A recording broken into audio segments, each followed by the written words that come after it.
with you, but please keep in mind that no decisions have been made at the state level in terms of how to implement and create the state plan.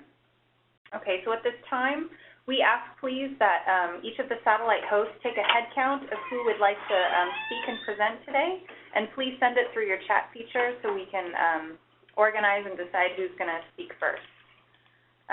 You'll see a list of where we are throughout the state today. Note that in the past, we've only held these sessions in Sacramento, but we heard certainly from the field that they wanted opportunities to provide input throughout the state. So again, thank you to all of our satellite hosts today. When we call your name, please, satellite host, type the name of that person into the chat box, and then that person can come forward to the speaker and provide your comments. Please note today that each of these sessions are being recorded and transcribed, and those recordings and transcriptions will be posted online, the same place you found information about these sessions today. If you brought hard copies or written comments with you today, please send them to the email address you see on the page. It is stateplan@cde.ca.gov, and please note that there is no A in plan. There are many opportunities for public input beyond today, and we always welcome public input. You can send comments by mail, email, or by fax. If you're trying to write down this information quickly, it's all available on our website, and we'll circle back to this slide a little later, so hopefully it's easy to find. You don't have to write it down in a second. So the Child Care and Development Fund is California's primary source of federal funding that supports preschool and child care in California. The CDE, the Department of Education, is the lead agency responsible for administering the Child Care and Development Fund in California. CCDF has several goals, and those are to increase the availability, affordability, and quality of child care services, to improve child care and development of participating children, and improve the number and percentage of low-income families in high-quality settings. There's an in-depth process for developing the state plan that includes public input, and it is just slightly complicated this cycle and this year because the federal government in November of last year, in 2014, and it's not listed on your slide, reauthorized the federal law, the Child Care and Development Block Grant, of which the CCDF, the Child Care and Development Fund, is a part of. And so the timelines are a little different than they would traditionally be. But we wanted to let you know what's happened thus far and what's happening in the future. So in January earlier this year, we had our first public hearing. In late January of this year, the preprint, which is the template or the form the federal government gives all states to fill out that we compose our state plan on, became available for the first time. In February, the CDE hosted topical input sessions very similar to today. And as I go through my comments, I will share very brief overview notes of, that summarize some of the comments from those February sessions. In June, the federal government released another version of the preprint for public comment, and in July, the public period comment closed. In September, another version of the preprint was made available for public comment, and on CDE's website, where there's information about the state plan, we have a link to that preprint and where you can go to provide public comment to the federal government. So here we are today on October 8th, the topical input session. In December of this year, the CDE plans to post a first draft of the state plan, which will incorporate some of the public input from today. Please also note that when the federal government reauthorized the Child Care and Development Fund, they reauthorized the law. In order to implement the law, the Office of Child Care at the federal level has decided to promulgate regulations in order to help clarify and implement the law. Those have not been released yet, but there is an anticipated release of the first draft in December. They also hope to release the final version of the template or the preprint in December. The CDE will also plan to promulgate regulations in order to implement things that CDE has the authority to change, but we will wait at the state level to promulgate regulations until the federal regulations are final. We want to make sure that we completely understand and have the final version in hand before we change any state statute. On January 8th, the Department of Education will submit the draft state plan to the Legislature and Department of Finance. On January 12th, the CDE will host another public hearing and will use a similar format to today, while there will be satellite locations across the state. The state plan is due to the Office of Child Care and the federal government on March 1st of next year. And if all goes according to plan, the approved state plan will be effective in June of next year. So today we're here to talk about professional development, and this slide shows you one snippet of what the new federal law is requiring, and the citation you'll see is at the bottom.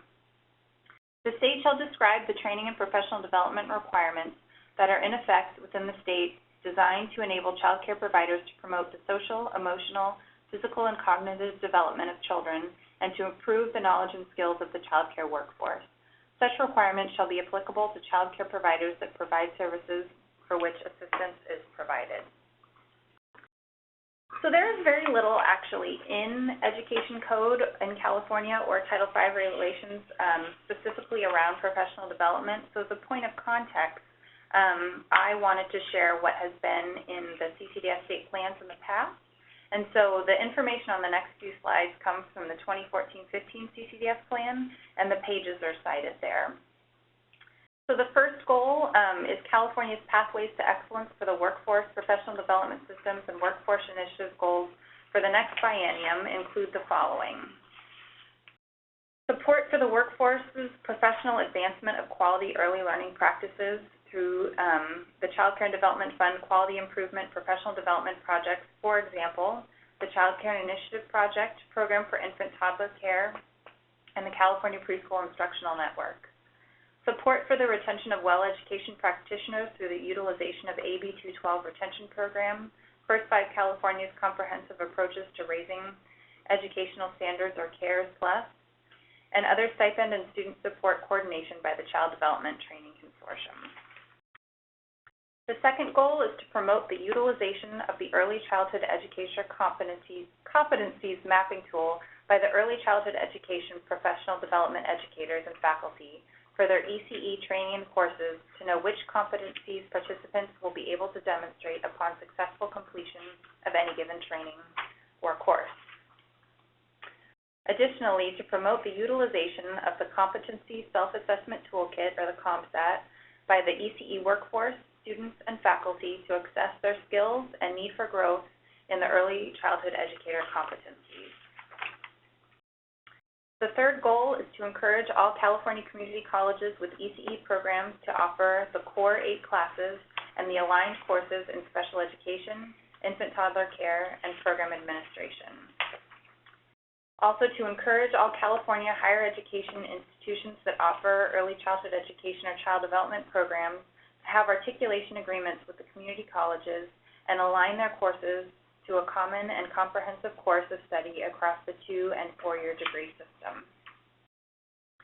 The fourth goal is to ensure that quality improvement professional development providers collect data about their service population in a manner consistent with the National Workforce Registry and the Early Child Care Data Collaborative. Also, to promote the development of a California Workforce Registry that will build on pilot and Race to the Top Early Learning Challenge efforts, incorporate all workforce permits, degrees, credentials, coursework, and professional development training activities, and be compatible with K-12 workforce data. As I mentioned, we held a topical input session in February of this year, and some of the really high-level comments, this is by no means inclusive of everything that was shared that day, were to build upon the existing infrastructure, to have a statewide online database of various consumer education options. A quote from the day was that we throw a lot of information at parents and providers, but we don't engage them. And there was a clear desire for additional links with the Department of Social Services Community Care Licensing. Additionally, there was a desire to build upon the existing infrastructure, to offer paid training days for providers, and to find ways to encourage that individuals are paid more than the minimum wage. So today we're looking for public input related to professional development and what should be included in the state plan, some potential options, and again I want to reiterate that no decisions have been made, could be for CDE to advocate for additional funds, and I promise that will happen anyway, to offer paid training days for providers, to build upon existing infrastructure, and we're very curious to know if the federal government and/or the state offer no additional funds, how should the state reprioritize its goals? So here we have, again, opportunities for public input. The mailing address and email and fax number are all on our website as well. But we want now our satellite host to let us know how many people in the room would like to provide comments, and we will get started. I will begin today with San Diego County. I have two names, so we'll start with Lucia. Please go ahead when you're ready.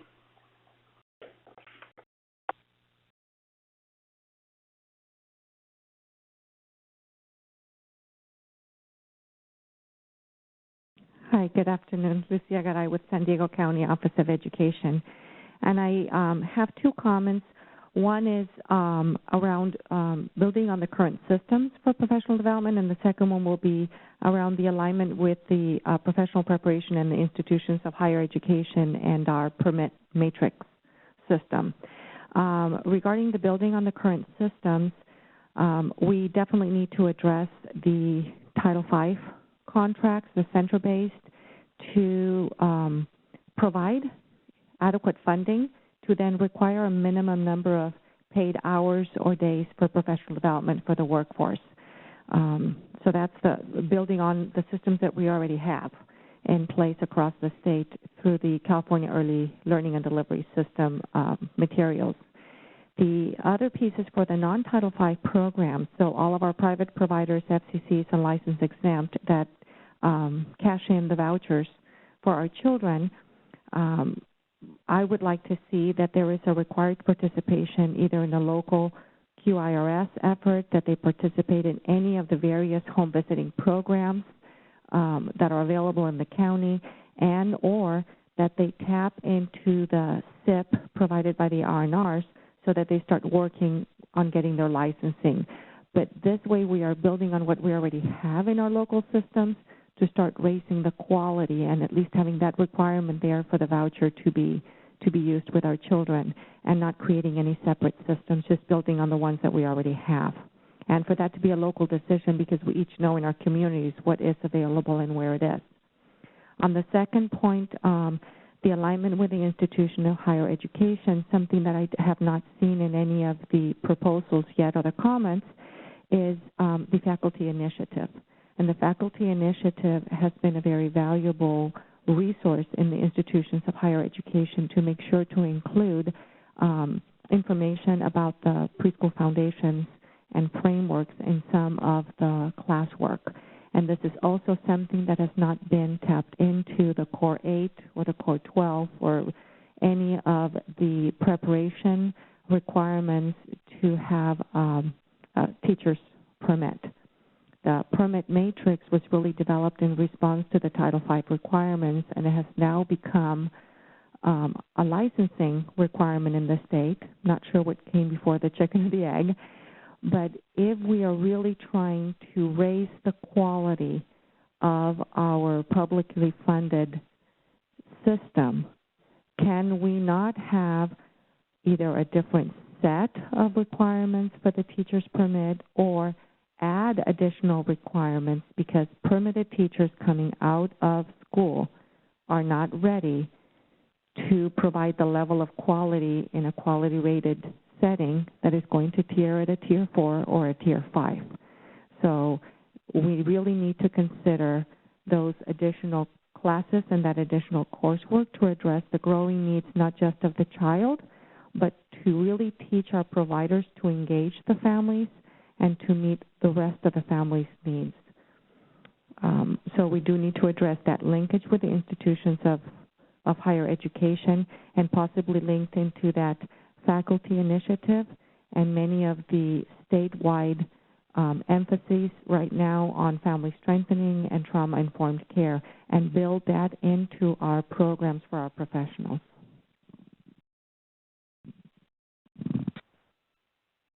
Thank you. Next on my list, I have Julie Lowen. So once again, I'd like to completely focus my comments on the best interest of the child. because so many times we talk about training and we tie that to what teachers need and what programs need or agencies need. I'd like to talk about what this means for children. So if, as Lucia just so eloquently spoke about, the way that we would start infusing these training practices into all of our programs, if that happens, what does that mean for children? It means that a teacher coming out of community college would maybe have a requirement by the state of California to enter an internship program where he or she actually works in a high-quality setting, Tier 4 or Tier 5, and does similar to student teaching at the elementary. The alignment with the K-12 program has a student teaching component. So in early learning, we could do some type of an alignment where there's a requirement for student teaching, because many times I know our centers are intaking staff from community colleges and upper education with a master's degree, and they do not functionally know how to manage a Tier 4 or Tier 5 classroom, and that's at a 1-to-8 ratio. Imagine what the same teacher is doing when they are in a TK classroom at a 1-to-24 or a 1-to-30 ratio. How is that impacting the children within our state? Because ultimately, the money that we're spending long-term to fix the things that we're doing to children 0 to 5 is far more expensive than taking resources and putting it to the core solution, which is there's high quality in the classroom for children when there are high quality staff members in the classroom teaching, educating, and caregiving for those same children. So in considering our existing systems, the Child Development Permit Matrix, the requirement for a QRIS rating at some point, maybe a tiered reimbursement at some point, as we walk towards those systems that we know, we just haven't gotten there yet because of the political environment surrounding those systems and what it would take to implement. But as we continue pushing as high-quality providers toward that, taking into consideration the professional development of the workforce and what it actually takes to provide the quality in the classroom so that ultimately we're achieving the goal of delivering children to kindergarten healthy and ready to learn, which ultimately will resolve a number of problems in a variety of different categories. So my comments would be to, as we look at this process, to take a child and put them in the center of our room, and every single thing that we discuss is not what's best for an agency, what's best for an existing system that may be duplicated throughout our state, ultimately to frame this entire argument into what's best for the child and how does professional development relate to improving the environment for that child, because when we do that, we make a difference in the state, which means that the funds were well spent. And ultimately, if we are efficiently and effectively spending money, we're making the difference that legislators are seeking.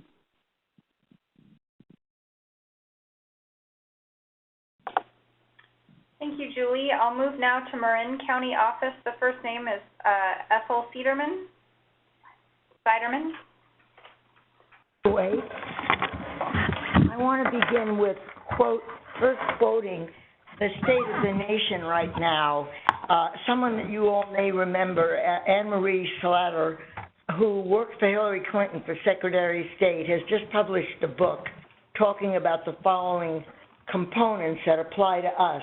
She left the Secretary of State job because her oldest son was having major challenges.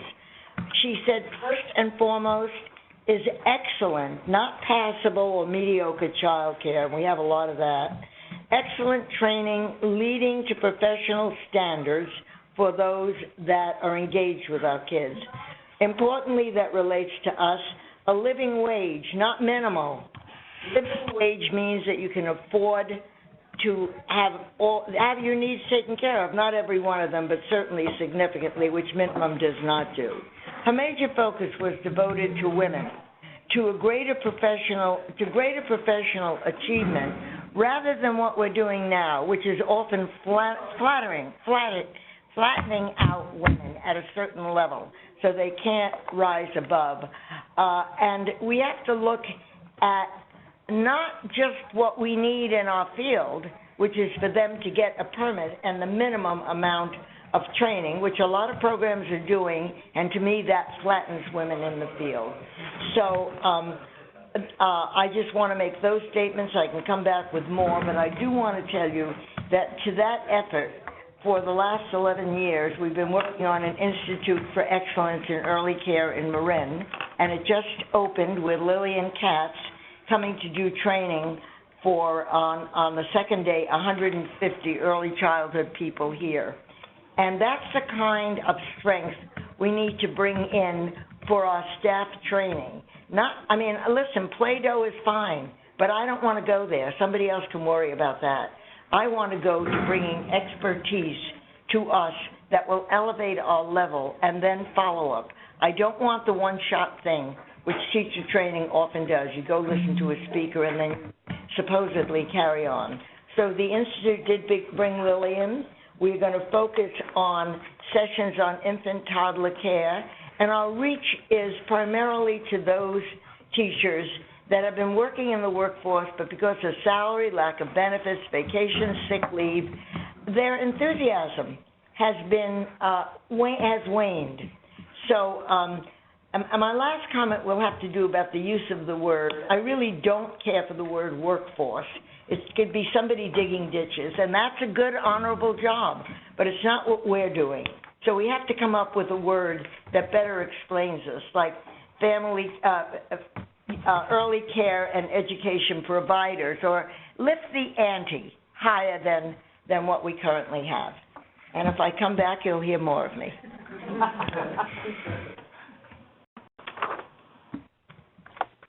Thank you, Ethel. Next, I have Kate Miller. Hi, Kate Miller with Children Now. I'm hesitant to say workforce now.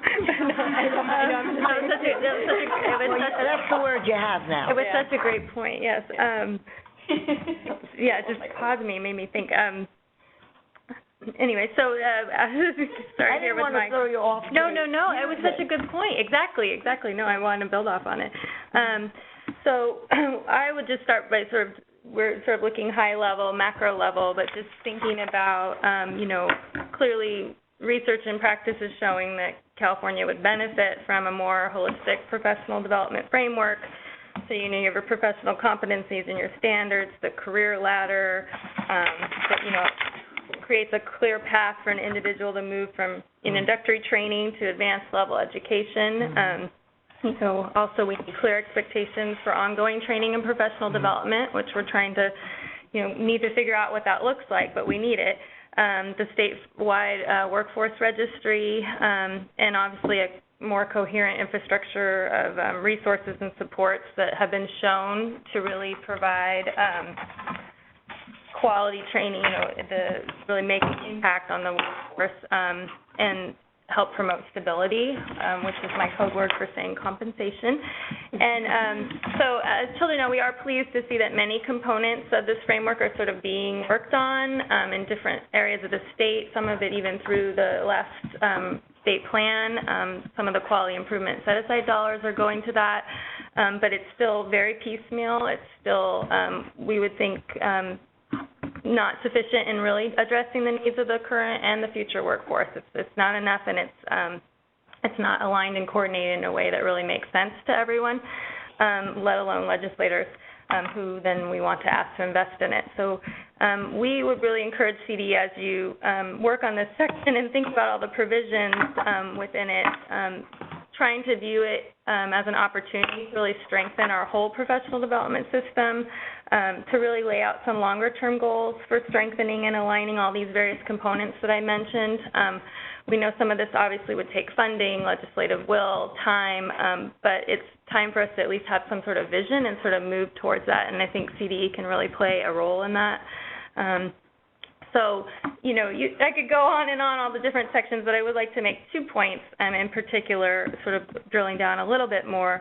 One, we really identify the need to better align our professional development system, or sort of what that is now with all the different programs and stuff, with our quality improvement system that's emerging.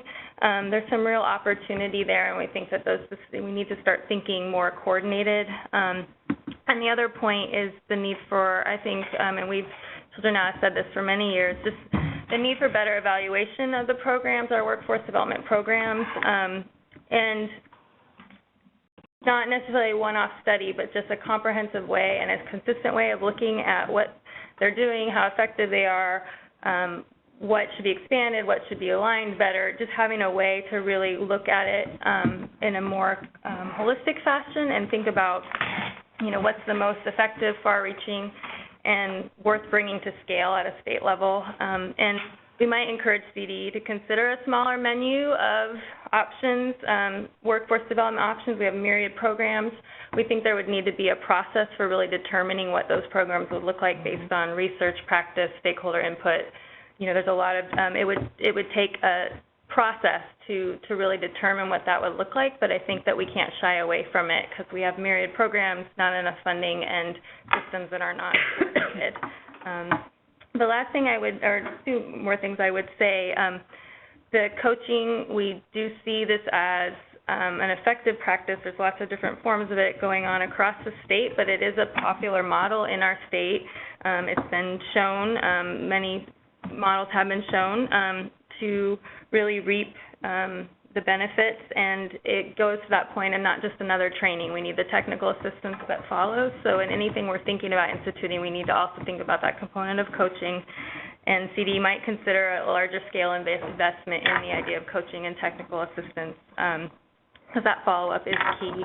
And then we would want that investment, if it was an investment made on a larger scale, to be coordinated and aligned with our quality continuum framework and the pathways and all the other things that are happening. So it's not just another program that some people can access, some locals use, some don't. We need it to be in that coordinated fashion.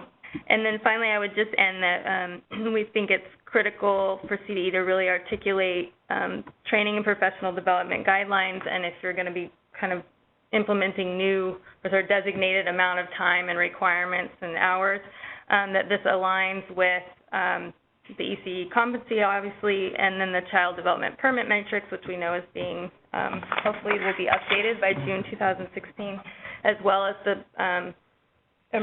hopefully emerging conversation about a credential, as well as with the QRIS continuum framework. So really looking at all those sort of standards that we have out there and how whatever you're going to put in the state plan and thinking about doing really aligns with that. And that way we, again, create that ladder that we really would like to see.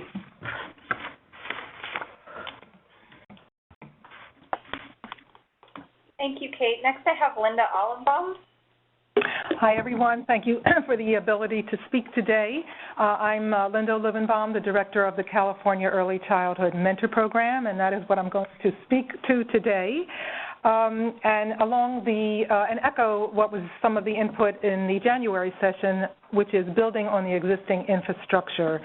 The mentor program fits well into some of the goals that were named in the current preprint, namely 1A, because we feel we contribute very strongly to supporting the workforce's professional advancement of quality early childhood practices. We do this in many ways, namely by training and selecting high-quality practitioners in the community who work in all program offices with infants, toddlers, in family child care, certainly preschool, school age, and now TK. We also have mentors in TK programs. In addition, we provide training environments to students that model quality early childhood education. This is where the rubber meets the road from their theory to their practice by working with a mentor teacher. And also by providing mentoring support to center directors and large family child care owners and operators in achieving quality practices in the facilities that they administer. We also address Goal 1B, supporting the retention of well-educated practitioners by helping to keep excellent teachers and providers in the classroom with children by offering them the incentives of salary enhancements through the stipends that they earn, as well as their ongoing professional development support. And also by offering support to new directors that can sometimes really make a difference in their ability to stay directing and administering a program. Sometimes just having that support from a director mentor can make all that difference.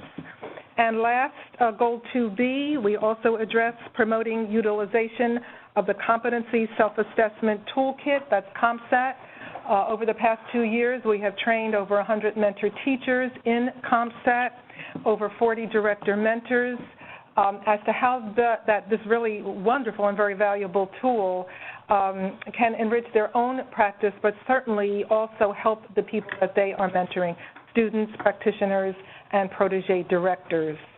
So I support much of what I've heard said so far today, and again, thank you for the opportunity to speak. Thank you, Linda. Next I have Dominica. This is Dominica Benitez from the California Child Care Resource and Referral Network. And so we want to, again, continue to recommend that we build on the existing infrastructure, specifically with regard to the quality improvement professional development programs that we have for home-based providers and really supporting that continuum of home-based providers, including licensed exempt and family child care applicants and licensed family child care providers. We feel that the R&Rs are uniquely positioned to provide that progression of professional development opportunities. They also often speak the languages of the providers that they're serving, and they're rooted in the communities, and are also working with parents and serve that sort of rich bridge that they have between parents and providers. The R&R trainers are also highly qualified. Many of them are trained in class, environment rating scales, PITC, to provide additional coaching, technical assistance, and home visits as well. So we would like to recommend the support of expanding the Child Care Initiative Project as well, which currently provides a lot of training and technical assistance, but to expand that to more coaching, home visits, and TAs. Their training materials are also aligned with the competencies, with the foundations, early learning guidelines, and all of CDE's resources, as it is a quality improvement project of CDE.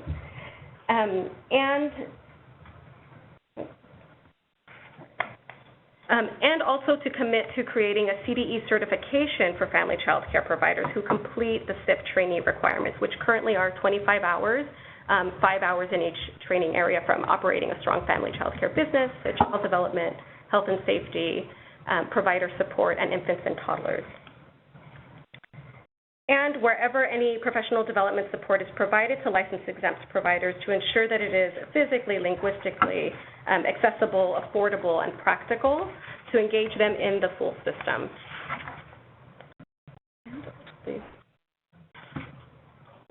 Okay. Yeah.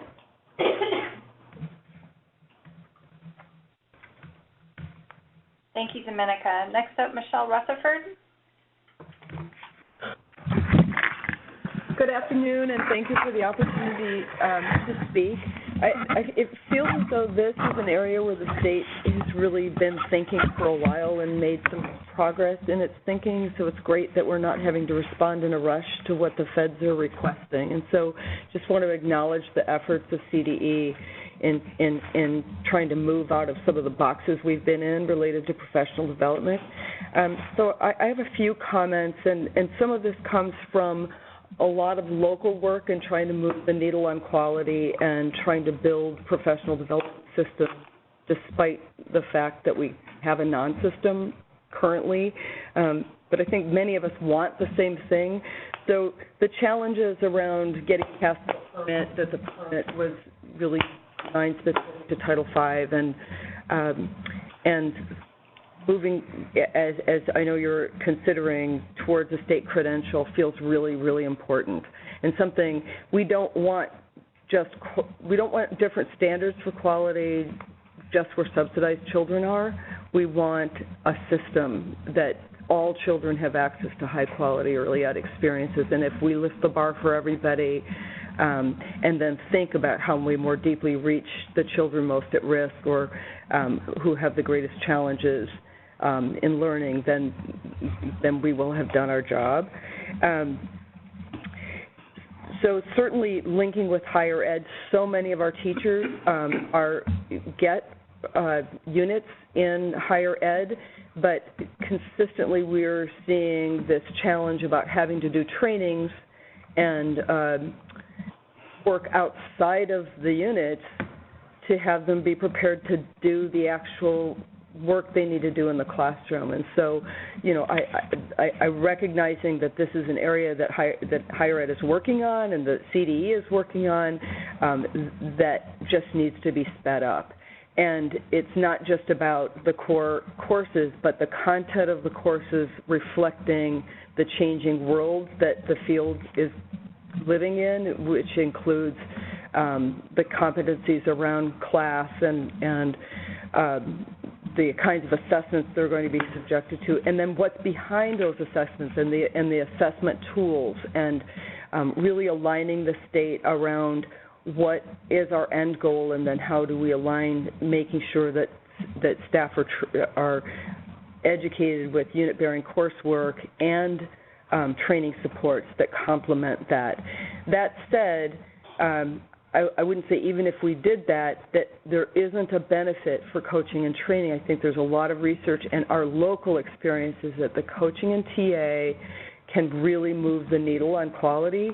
And it's one thing to talk about something in the classroom, and in the absence of lab schools at every community college in the state that can have space to train everybody in the high-level quality care, there is something to be said for a state investment in coaching and TA and figuring out how to support that effort, because we see it as a game changer. We've seen our directors and provider associations certainly have acknowledged how that has shifted the needle for us locally from our investments.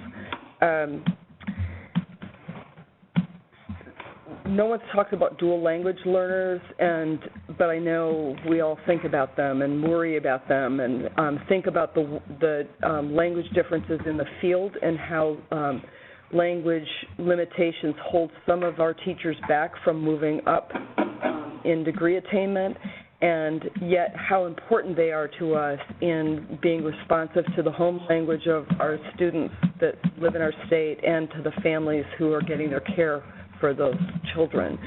And so holding both those things and figuring out pathways, we've done a lot of work around cohorts to move through higher ed classes, to support many individuals who, for them, they're the first ones in their family to go through a higher ed experience, and that those have been effective methods of supporting them in their struggles and in balancing their family commitments, their work, and moving through college. But also always being mindful of what the challenges are around dual language acquisition and what that means for school success and in supporting families and what they want for their children. Finally, I want to say for FCCs, like really having a clear strategy for our family child care providers. Many of them are working 60 hours a week. They're doing the heavy lift, particularly around infant toddler care. I think locally in San Francisco, we're just beginning to see, a tip around a strategy around infants and toddlers and family child care, but we really need a more comprehensive state thinking about that. And that said, we cannot expect these teachers to take on all these additional responsibilities and training in addition to their hard day's work with the compensation that they're getting, and rates translate to pay, and the current rates don't even pay for minimum wage where we live, so for our local minimum wage. So that is a challenge that the state is going to have to consider, is that if the feds are saying you get what you pay for and we want to pay for quality now, and that is the most important thing, then because if you just spread the money around and then we subject kids to low quality care, then we've accomplished very little. So prioritizing quality and making sure that we're willing to pay for it, and compensating staff in a way that makes sense and reimburses them on a scale as they move up in their professional development experience has been something that makes sense for us. Finally, I really want to promote this, and applaud the state for looking seriously at the registry, and as you know, we've been trying to build a registry so we could give birth to it and hand it off, because we really think that California needs to do this. It's not the solution to the professional development problem, but it will be hard to us to know if we're being successful unless we have it as a system strategy to help us track our successes. And it serves teachers, directors, system stakeholders, and policymakers in different ways, but in ways that complement one another. Teachers, by having a portfolio that's portable that they can take with them, and they can track easily in an electronic way what they've been trained in, and then that serves their employers and their current employer and future employer, and hopefully automate some of our processes so we're not so paper laden. And in terms of Title V reporting on teachers' activities, and to a certain extent, just in our QRIS, that we, as we're able to automate that, that would be ideal, which then for us who are system stakeholders and policymakers, really understanding what's effective, what is our penetration in moving the field, how many BA holders do we have, how many teachers have been trained in PITC or in ASCII, and as we have a better sense, and what's the turnover, what's our retention, the strategies change if the field turns over every year. That looks different than it's 10% of the field, and that looks different if it's 30% of the field.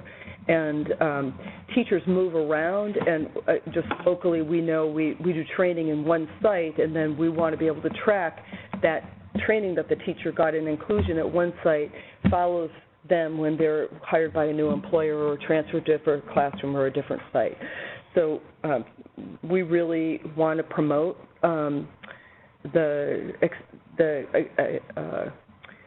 moving the registry to the next level as a statewide strategy, and certainly it's being used elsewhere successfully in the country, and we think it's a great solution. And for us, one reason why we want to build this is because we built wages into it, because that's something we care about, and I think we ought to be tracking that as well. And for us, that helped us do projections on minimum wage changes and what that was going to mean for our providers in terms of having to pay teachers those increases, and those, so it all becomes a tool in planning for the state and for employers. So thank you for that, and thank you for the opportunity to speak. Thanks, Michelle. Anybody else from Marin County Office of Education? Yes. My name is Peggy Dodge. I'm early childhood faculty at College of Marin. I'm also a member of the Faculty Initiative Project Advisory Committee. The community colleges have demonstrated their expertise in training teachers for early childhood settings. We would certainly welcome the addition of coaching partners to support those of our students who are already working. Too often we find a mismatch, well, our students find a mismatch between what they're learning in our classes and what they're being asked to do in their workplaces. So a coaching component that could be accessible to those attending community colleges would be a great benefit. Also, if we're going to continue having TK, and then I support continued requirements for specific education and training for teaching in early childhood settings, as distinct from the training for teaching in the elementary system that they already have. I think we need to utilize the community college system and our demonstrated expertise to provide training for the TK workforce. Although it might be beyond the scope of the work that you're soliciting input for, I think it's time to consider how to support districts to negotiate contracts that support TK teachers to take advantage of community college opportunities. Too often their contracts have a disincentive to take advantage of what we already know is good training at the community colleges. They're incentivized only to take units that are beyond what is community college level, regardless of the content. I also agree that our San Diego colleague mentioned earlier the infusion, or working with the competencies mapping tool, and I think I'd love to see some resources allocated to support that work, to fund the community college faculty time to do the mapping project. There's a lot of great resources there to support us, but I can tell you I've been trying to get to it for nearly 2 years now. So some resources would be of assistance. And finally, the Faculty Initiative Project has created a lot of wonderful supports as the foundations and frameworks were rolled out over the past several years. But now we're looking at 6 volumes worth of foundations and frameworks and 6 volumes worth of instructional guides. I think it's time now to engage with the higher ed faculty to distill some of that. For example, many of my colleagues and I have talked about that we need to work together to develop how to use the foundations and frameworks in our Introduction to Early Childhood curriculum courses. Most of us are aligned across the state with the same contents, topics, and student learning outcomes.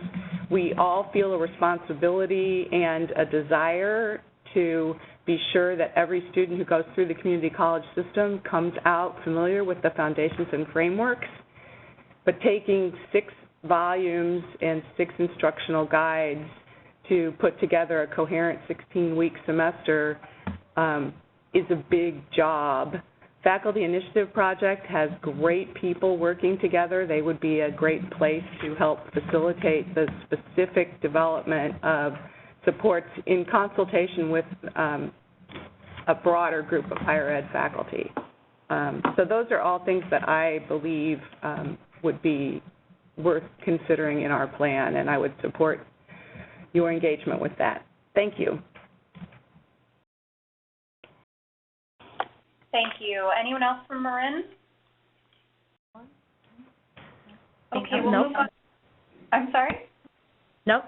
There's a lot of people here, though. You should know that. Yeah, we have 45 people in the room, but only 6 speaking.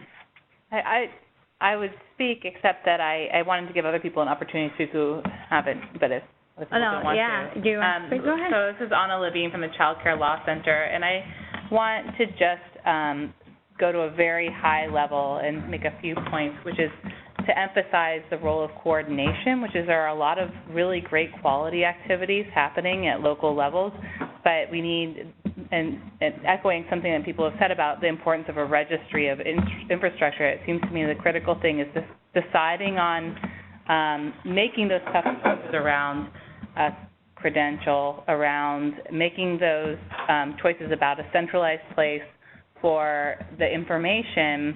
And once we do that, then whatever people are doing at a local level can plug into that and be guided by that. But without doing that, then we continue down the path we're on of having a lot of resources going in different directions and some wonderful things happening, but no ability to scale and a lot of, I wouldn't say a lot of efforts that are not going in coordinated direction.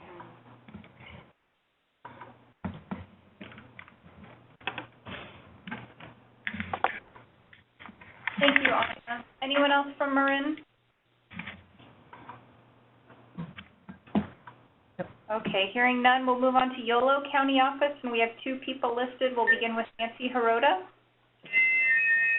Good afternoon.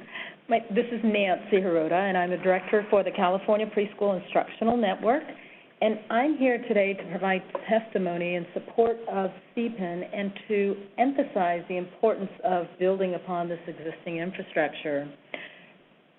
CPIN is organized through the 11 regions of the California County Superintendent's Educational Services Association, and this well-established infrastructure provides an effective professional development system to reach out to both preschool administrators as well as teachers in rural, urban, and suburban communities throughout California.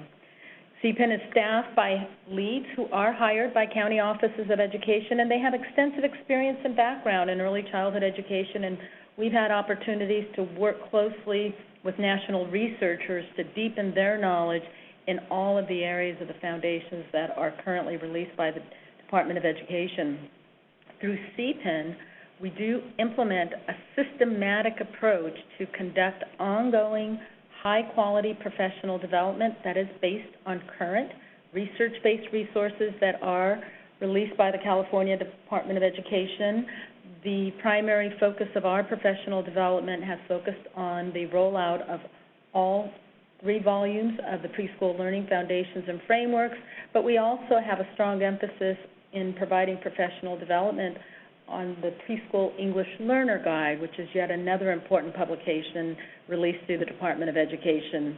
Through our system, we really focus on a very integrated and inclusive system of professional development that's focused on serving all children, and this includes children who have disabilities as well as children who are dual language learners.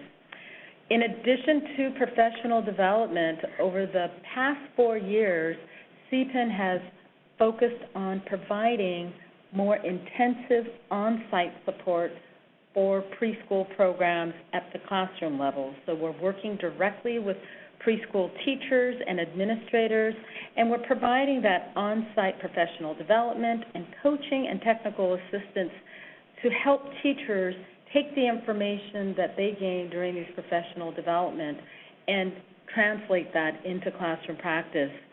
Through this on-site coaching support, we help teachers to implement these effective strategies and interactions to improve the overall learning environment within their settings. I think what's significant about our work is that we do work long-term with both teachers and administrators so that we're impacting change over time. Our role as the delivery system for professional development for programs serving children from 3 to 5 has been a vital component of California's system of continuing to support early learning efforts and improving the quality of programs. And I think a really important part of what we have really focused on for the past 11 years has been to coordinate our efforts with other statewide initiatives, which include the implementation of the QRIS system. We work very closely with the California Early Childhood Mentor Program, local planning councils, resource and referral networks, PITC, just to name a few. These partnerships for us have been really important at the local level to ensure that we're aligning and coordinating our services and avoiding that duplication that was mentioned earlier. Over the last 11 years, CPEN has been a critical professional development system that has had strong impact, and in the January hearing I did provide data in terms of some of our evaluation report. And what I wanted to emphasize here today is that CPEN's work is aligned with the new statutory changes in the CCDBG Act of 2014, and that it specifically addresses the requirement for the establishment of a professional development system for early learning. CPEN is a viable system for professional development to improve the knowledge and skills of preschool staff, to implement the preschool learning foundations and frameworks, and this focus on supporting children's social emotional development, their cognitive and physical development, ensures that we are providing support to programs and ensuring that they're focusing on all domains of learning for young children. Our outreach in the 11 regions that cover all 58 counties throughout California ensures that we have a consistent professional development system that's tailored at the local level to address those local needs. And so while it is a statewide system, we do work very closely with our local partners to tailor our support. The new CCDBG requirements, along with the implementation of other statewide initiatives such as the QRIS, CARES Plus, and with the Impact initiative that will be rolling out, it is continuing to place a greater demand for expanded professional development. And I'm here to express our appreciation for CDE EESD's ongoing advocacy and their leadership in supporting high-quality learning, early learning programs. CPEN is a critical component of this professional development system that's been established by CDE. And as CDE develops that state plan, it will be important to strengthen the connections and the integration of quality-funded initiatives with the QRIS system as that continues to expand to other counties throughout the state. And I would also like to echo a comment from one of the speakers from San Diego who emphasized the need for professional development days for staff who work in Title V programs, because certainly there's a critical need for teachers to have those opportunities to really spend a day or more than one day to really reflect on their own teaching and how to continue to improve their teaching and learning environment. Thank you. Thank you, Nancy. Elise Crane. Hi, this is Elise Crane from the San Francisco Office of Early Care and Education. Good afternoon, and thank you for allowing me an opportunity for some input here. I wanted to say that I really am in support of building on the infrastructure and then using this as an opportunity to build on systems with coordination between CDE, First 5 California, Head Start, Community Care Licensing, CTC, with county collaboration as an ongoing process. I was organizing my thoughts going through the goals, and as we're looking at Goal 1 in support of the professional development advancement, what I'm getting contacted by time and again now is the need for a trainer and trainer approval system statewide. Other states have these bodies, and currently it's kind of a closed system, and we get contacted all the time because we're operating the registry in San Francisco and Los Angeles from national training organizations that want to have an opportunity to provide quality training. And until we have a system where everyone within the state and there's out-of-state opportunities, it's very difficult to be mapping the training organizations and who's doing what. Right now it's really bifurcated in California. Related to the professional development programs such as AB 212, these are good programs in theory, but I heard an earlier individual state that it's bifurcated. It's usually hitting the same groups of people, but there are different strategies, and it's very burdensome to be tracking this information locally and then at the statewide level. So I'm hoping that while we are supporting these retention efforts, that they can be aligned and consolidated where needed, so we're not administering kind of duplicative programs across the state, and where we can also then maximize resources at the county level. And then touching on this is the retention issue, and what we're finding, and Michelle Rutherford touched on this, is that the reimbursement rate is not adequate to address retention in high-cost counties, and the reimbursement rate is so low that there's no way in San Francisco that without our compensation efforts that we would be able to reach a $15 minimum wage without county support by 2018. I'm in favor of the competency mapping. What I'm hoping is that that data will become available so that individuals will have access to all of their courses and child development and trainings mapped to the competency so they can see where they are for their own professional development and to see where gaps are needed in their own skills.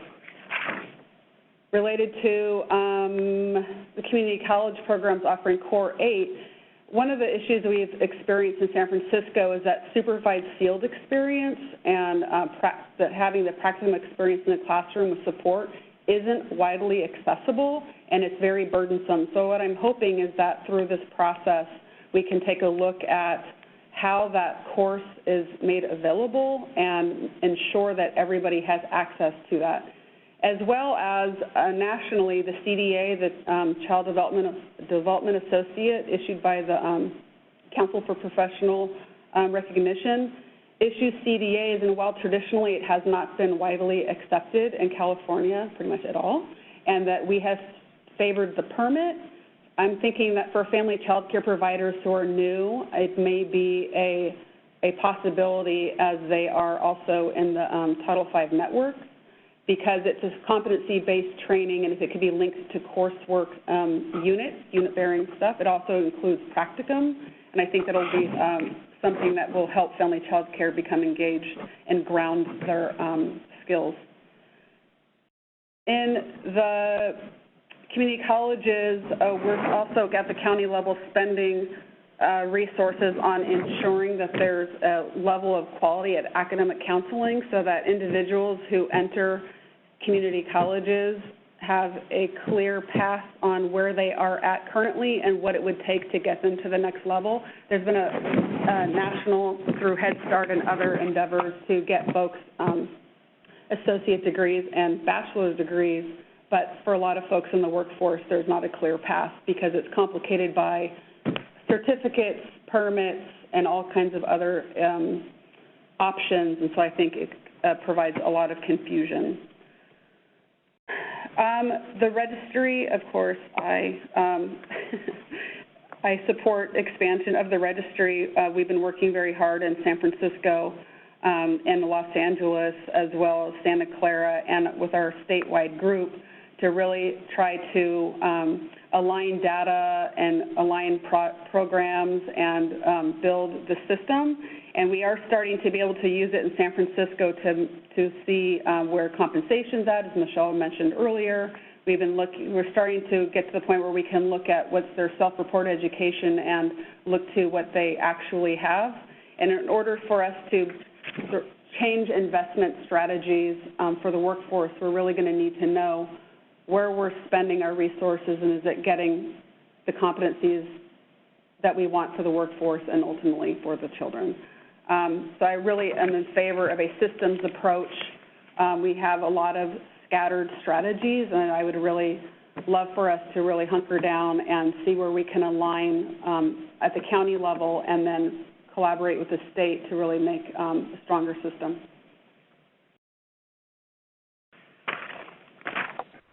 Thank you, Elise. Anyone else from Yolo County office? We are it. Okay.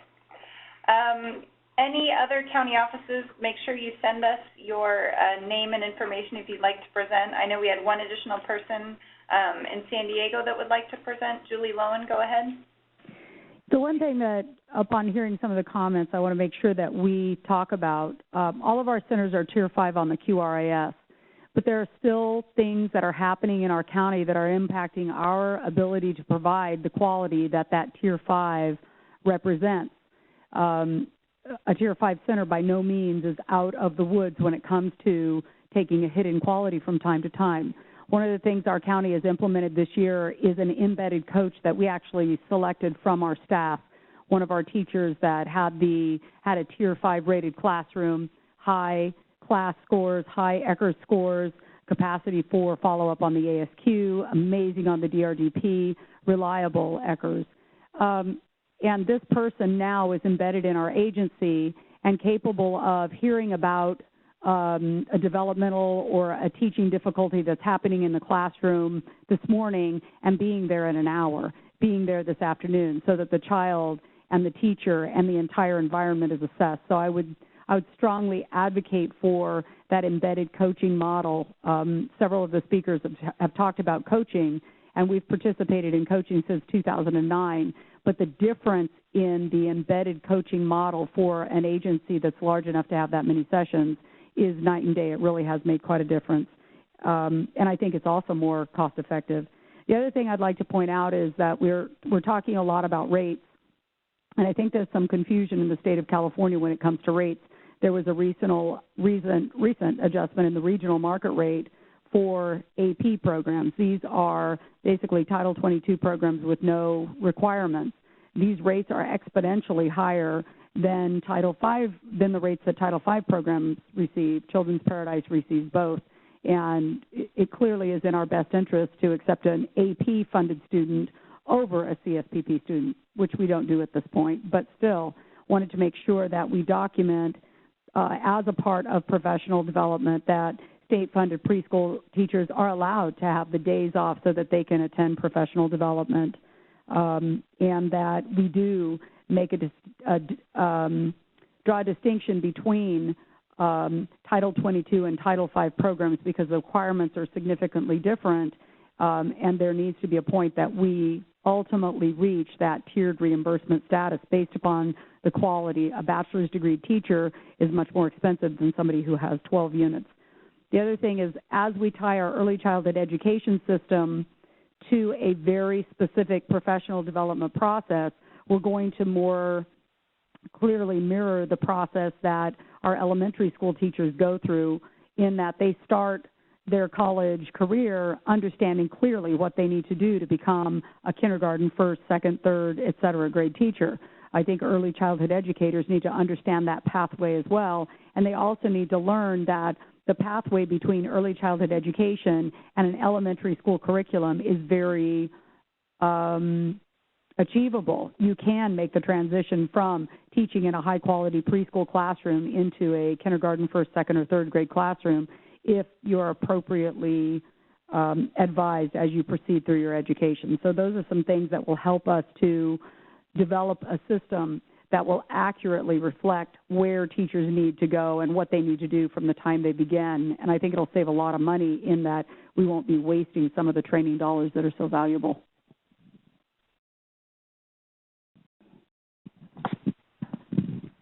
Thank you. So this is the last call for comments. If anyone else would like to submit a public comment, please send it in the chat box to us.